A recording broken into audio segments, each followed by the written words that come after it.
Assalamualaikum warahmatullahi wabarakatuh. Perkenalkan, nama saya Aurelia Najwa Arini dari kelas 3A NPM 0050. Saya akan mempresentasikan hasil diskusi saya dengan kelompok saya, yaitu tentang TPAJK. Saya mengambil materi yaitu saya mengambil topik yang akan kita bahas. Saya bahas pada kali ini yaitu pembelajaran IPAS, wujud zat dan perubahan wujud zat dengan pendekatan TPAJK. Saya mengambil materi IPAS kelas 4 bab 2 tentang perubahan wujud zat dan perubahan wujud zat. Langsung ke poin pertama, yaitu sebelum sebelum ke poin pertama, apa sih TPAJK itu? TPAJK dalam bahasa Inggris yaitu teknologi pedagogical content knowledge. Apa isi itu? Jadi TPAJK atau teknologi pedagogical content knowledge adalah kerangka kerja yang menggabungkan tiga unsur penting dalam pembelajaran, yaitu ada teknologi, terus pedagogik, dan konten. Lanjut kita masuk ke poin pertama, yaitu content knowledge atau CK. Nah, di sini guru ini menerangkan, memberikan materi kepada siswa tentang pengertian pengertian wujud zat dan perubahan wujud zat, terus jenis wujud zat dan perubahan wujud zat, terus contoh wujud zat dan perubahan wujud zat, terus yang terakhir yaitu penyebab terjadinya wujud zat dan perubahan wujud zat. Oke, di sini eh, wujud zat itu ada tiga, yaitu ada padat, cair, dan gas. Terus perubahan wujud zat yaitu ada banyak. Salah satunya ada mencair, membeku, menyublim, seperti itu. Selanjutnya yaitu capaian pembelajaran atau CP. Nah, di sini capaian pembelajarannya yaitu siswa dapat mengidentifikasi dan menjelaskan tiga unsur zat tiga wujud zat yaitu padat, cair, dan gas berdasarkan ciri-cirinya. Nah, kalau yang ini kan yang wujud zat. Nah, kalau yang perubahan zat berarti siswa dapat mengidentifikasi dan eh, menjelaskan perubahan wujud zatnya, yaitu ada contohnya ada menyublim, mencair, dan membeku seperti itu. Dan berdasarkan ciri-cirinya juga. Terus siswa dapat poin yang kedua, yaitu siswa dapat memberikan contoh wujud zat dan perubahan wujud zat yang ada di sekitar mereka. Selanjutnya, yaitu tujuan pembelajaran atau TP. Apa apa itu? Yaitu TP-nya ini berisi siswa dapat menjelaskan wujud zat yang ada di sekitar mereka, sekitar kita, yaitu pada cair dan gas, dan sebaliknya, siswa dapat menjelaskan perubahan zat juga yang ada di sekitar mereka seperti apa. Terus, yang poin kedua yaitu siswa dapat memberikan contoh perubahan wujud zat dalam kehidupan sehari-hari. Terus yang selanjutnya yaitu poin kedua, yaitu pedagogical knowledge atau PK. Nah, di dalam PK ini sebelum masuk ke intinya, apa sih pedagogical knowledge itu? Yang saya tahu ya, pedagogical knowledge ini berisi tentang seperti apa, model pembelajarannya, strategi pembelajarannya, bagaimana. Nah, kayak gitu. Seperti yang ada di Minmap ini, yaitu pedagogical knowledge itu berisi model pembelajaran, terus metode pembelajaran, dan media pembelajaran. Ada tiga. Nah, kita bahas satu persatu. Model pembelajaran. Di sini saya mengambil model pembelajaran kooperatif. Apa sih apa itu model pembelajaran kooperatif? Jadi pembelajaran kooperatif itu sebuah pembelajaran dan itu siswa ini diminta untuk kerjasama dengan antara siswa satu dengan siswa lain gitu. Itulah pembelajaran kooperatif. Terus yang kedua yaitu metode. Metodenya ada kelompok, diskusi kelompok, dan tanya jawab. Terus yang ketiga yaitu media. Media ini saya mengambil video pembelajaran. Terus alasan. Selanjutnya yaitu ke alasan. Alasan mengapa saya menggunakan atau mengambil model pembelajaran kooperatif itu sebagai model pembelajaran siswa di SD kelas 4 dalam materi perubahan wujud zat dan wujud zat dan perubahan wujud zat. Kenapa ya?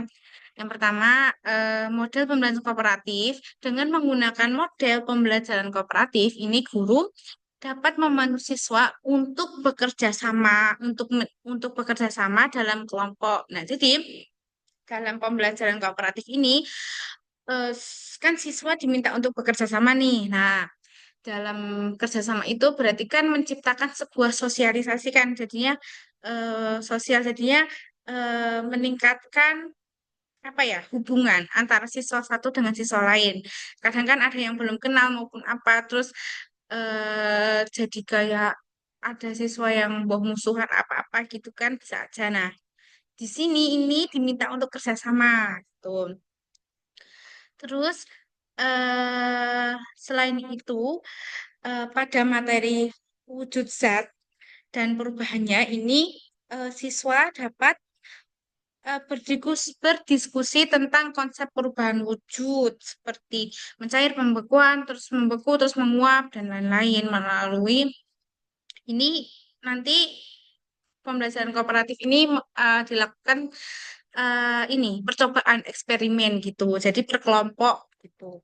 Terus yang kedua yaitu metode diskusi kelompok. Kenapa saya mengambil metode diskusi kelompok? Karena dengan menggunakan metode diskusi kelompok dapat mendorong siswa untuk bekerja sama, terus juga berbagai pendekatan dan saling mendukung dalam memahami pelajaran yang guru berikan. Tuh.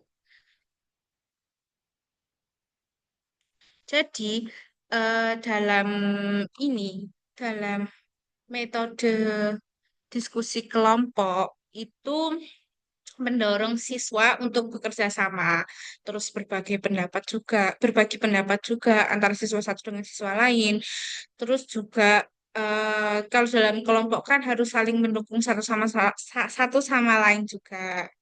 Nah, dalam konsep ini juga dalam wujud zat dan perubahannya, ini siswa diminta untuk saling mendukung, saling bekerja sama dalam memahami konsep wujud zat dan perubahan seperti mencair, membeku, menguap, dan mengembun. Karena kan nantinya akan praktekkan, melakukan eksperimen gitu. Nah, dengan diskusi kelompok ini siswa dapat saling menjelaskan dan memperkuat pemahaman mereka tentang perubahan wujud zat. Gitu. Kan mesti tidak apa ada apa ya namanya pendapat ada banyak pendapat karena itu bisa nih untuk menambah-nambah pemahaman mereka. Gitu. Selanjutnya yaitu metode tanya jawab. Dengan menggunakan metode tanya jawab akan mendorong siswa untuk berpikir secara kritis. Jadi, alasan saya mengambil metode ini, tanya jawab ini, guru itu sebelum pembelajaran maupun setelah pembelajaran sebelum pulang itu, guru apa namanya menanyakan tentang kalau misalnya sebelum pembelajaran berarti guru kayak memunculkan pertanyaan pematik gitu loh. Pematik tentang materi yang akan diajarkan. Nah, ini disangkut terus habis itu kalau yang setelah pembelajaran mau pulang ini guru juga ini tanya jawab juga. Nah, tanya jawabnya itu seputar yang sudah guru yang mereka dapatkan tadi pas guru menjelaskan itu. Nah, itu diskusi tanya jawab gitu. Atau diskusi kelas pun bisa gitu. Nah, eh, diskusi ini itu bisa membuat ingatan mereka atau pemahaman mereka itu lebih mendalam lagi. Terus selanjutnya yaitu media. Ini media saya ambil yaitu video pembelajaran. Dengan menggunakan media pembelajaran atau dengan menggunakan video pembelajaran, maaf, seperti video, ini dapat membantu siswa untuk lebih mudah memahami materi pembelajaran secara konkret. Kadang kan kalau misalnya guru hanya menjelaskan saja, itu terkadang siswa belum tentu paham, gitu kan. Karena tidak ada apa ya, tidak bisa melihat langsung kayak ya walaupun mereka punya bayangan tapi kan tidak semua murid seperti itu kan dan tidak tahu kan belum semua murid paham tahu gitu kan makanya diadakanlah video media pembelajaran ini yaitu video pembelajaran. Nah, eh, kenapa ini? Karena terkadang kan siswa ini sulit untuk memahami ya secara abstrak gitu kan. Dengan menggunakan media pembelajaran ini seperti gambar, terus atau video nanti, video menjelaskan mencair atau eh, menguap, menyublim, membeku videonya gimana, terus atau gambarnya padat gimana, contoh benda, padat tuh gimana, terus cair gimana, gas gimana, kayak gitu kan lebih apa ya? Siswa lebih mudah memahami konsep secara konkret materi tersebut.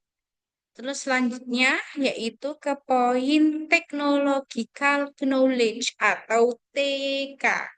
Nah, TK ini, teknologi knowledge ini adalah sebuah teknologi yang mendukung pembelajaran siswa. Saya ambil, saya mengambil laptop, ada tiga, yaitu laptop, proyektor, dan video animasi. Nah, selanjutnya ke alasan mengapa saya memilih ketiga ini menjadi teknologi pembelajaran siswa. Yang pertama yaitu laptop. Mengapa saya mengambil laptop sebagai teknologi pembelajaran pada IPAS kelas 4 materi wujud dan perubahan itu dengan menggunakan laptop ini memungkinkan siswa bisa melihat video simulasi atau dan animasi yang menjelaskan materi pelajaran yang guru berikan. Nah, dalam ini laptop ini yang saya jelaskan tadi ya, video animasi kan kalau menampilkan video animasi kan berarti harus menggunakan laptop kan. Nggak mungkin pak gimana caranya gitu kan. Nggak mungkin kan kalau nggak menggunakan laptop gitu kan. Nah, eh,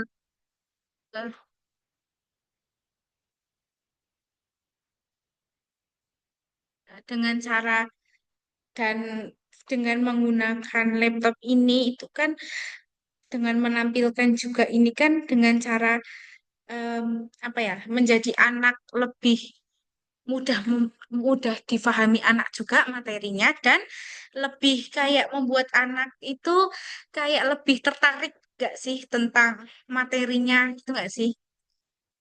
Karena kan kalau misalnya kayak ditunjukin video kan biasanya siswa SD kan lebih semangat untuk menyimak materi yang guru berikan kan. Terus proyektor. Mengapa saya mengambil proyektor ini sebagai teknologi, yaitu dengan menggunakan proyektor dan ini dapat membantu dan mempermudah guru untuk menyampaikan materi pelajaran secara jelas dengan cara menampilkan video atau gambar. Nah, eh, selain itu juga mempermudah siswa nih, enggak cuma mempermudah guru doang. Nah, siswa ini juga dapat mempermudah siswa. Kok bisa sih ya? Iyalah, kalau misalnya pakai laptop doang nih, misal kalau pakai laptop doang kan enggak semua siswa bisa melihat. Kalau pakai proyektor kan, kalau siswanya banyak bisa melihat kan dan bisa jelas kelihatan dari belakang. Enggak harus maju ke depan, apa namanya, bergerombol kayak kayak gitu malah enggak tidak efektif kan. Nah, dengan adanya proyektor ini, jadi kayak siswa, apalagi kalau siswanya banyak, nah kayak gitu kan malah kelihatan dari belakang, walaupun dari belakang, samping kanan itu kan kalau siswanya banyak, kalau ada proyektor kan lebih kelihatan, lebih jelas kan. Nah, terus selanjutnya yaitu ke video animasi. Nah, dengan guru menggunakan video animasi kepada siswa, siswa dapat menggambarkan tentang proses tersebut sehingga dapat mempermudah siswa untuk lebih memahami materi tersebut. Nah, eh, jika guru ini hanya menjelaskan doang secara verbal atau menggunakan teks, ini eh, anak itu sepertinya sulit untuk paham nggak sih? Apalagi kalau materi seperti ini tidak ada contoh-contohnya gitu. Nah, makanya dengan adanya video animasi ini mempermudah guru juga, mempermudah siswa juga biar paham. Siswanya tuh menjadi lebih cepat untuk mudah untuk memahami materi tersebut. Selain itu juga animasi, video animasi itu yang menarik secara visual itu dapat meningkatkan minat siswa dalam belajar. Siswa biasanya itu siswa lebih cenderung lebih antusias mempelajari materi yang disampaikan melalui video animasi daripada melalui metode konvensional seperti ceramah atau buku kayak gitu. Selanjutnya, sudah selesai ternyata. Sekian dari eh, presentasi saya. Mohon maaf, terima kasih, terima kasih atas waktunya. Mohon maaf bila ada salah-salah kata, salah-salah pengucapan maupun belibet. Mohon maaf.